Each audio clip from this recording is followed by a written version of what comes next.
कहते हैं अपने घर का यदि कोई सदस्य कोई भूल करे या कोई गलत कदम उठा लेता है तो सबसे ज़्यादा कष्ट परिवारजनों को होता है। कुछ समय अंतराल बाद अगर यदि वही सदस्य अपनी गलती स्वीकार कर ले और घर वापसी करता है तो परिवारजन सारी बीती बिसरी बातें भुलाकर उसे दिल से लगा लेते हैं और कहते हैं कि अगर सुबह का भूला घर को शाम को वापस लौट आता है तो उसे भूला नहीं कहते।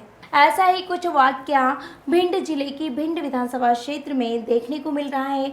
बीते दिन भिंड विधायक संजीव सिंह का बहुजन से चुनाव जीतने के बाद और जीत के बाद भाजपा में शामिल होकर फिर भाजपा से टिकट न मिलने पर असंतुष्ट होकर पुनः वापस बहन मायावती से मिलकर सारे गिले शिकवे दूर कर बहुजन में वापसी कर ली है, जिसका हृदय से सभी बहुजन समाज पार्टी के भिंड कार्यकर्ताओं ने दिल से स्वागत भी किया है। पुनः बहुजन में हुई घर वापसी के बाद से बहुजन कार्यकर्ताओं के साथ में भिंड विधायक संजय सिंह भिंड कलेक्टेड नामांकन पर्चा भरने पहुंचे तो भिंड के मुख्य मार्ग बहुजन कार्यकर्ताओं के हाथों में दिए गए बहुजन झंडों से पट गया।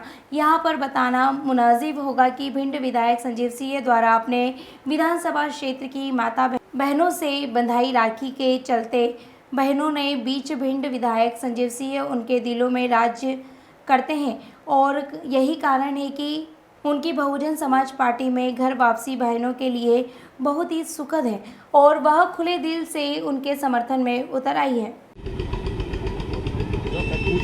पूछो जी बता भाई साहब, आज अपने नामांकन दाखिल किया है क्या?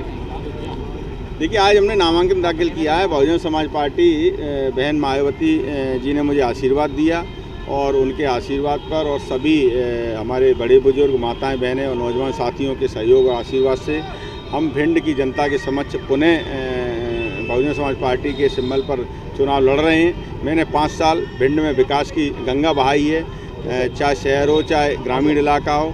मैंने लगातार वहाँ पर विकास करने का प्रयास किया है और भिंड की तस्वीर बदलने में हम सफल भी हुए हैं। और सबसे मुख्य बात यह है कि भिंड में हमने भयमुक्त वातावरण देने का काम किया है। जहाँ पहले कभी 6 बजे दुकानें बंद हो जाती थी, गुंडे बदमाशों का राज शुरू हो जाता था, उन गुंडे बदमाशों को मैंने शहर के बाहर करने का काम किया। और भिंड में व्यापारी हों चाहे माताएं बहनें हों चाहे बुजुर्ग हों, स्वच्छंद रूप से 12-12 बजे तक सड़कों पर घूमते हुए देखे जा सकते हैं। चारों तरफ हमने भिंड को प्रकाशमय करने का भी काम किया जिससे गुंडे बदमाश रात के अंधेरे का फ़ायदा न उठा सकें। इतना काम हमने भिंड किया है और उसी काम के आधार पर हम जनता के बीच में पुनः उनका आशीर्वाद लेने के लिए जा रहे हैं। किससे मुकाबला होगा इस बार आपका? किससे मुकाबला? मुझे लगता है मुकाबला तो 2 नंबर 3 नंबर 4 नंबर के लिए होगा। 1 नंबर में तो पहले भी हाथी था, फिर हाथी रहेगा। 2018 और 23 के चुनाव में क्या अंतर देखते हैं? कोई ज़्यादा अंतर नहीं है। 2 नंबर 3 नंबर 4 नंबर की जो लड़ाई वाले हैं उनका सिंबल बदल गया है। हाथी पहले भी नंबर 1 पे था, अभी भी नंबर 1 पे है।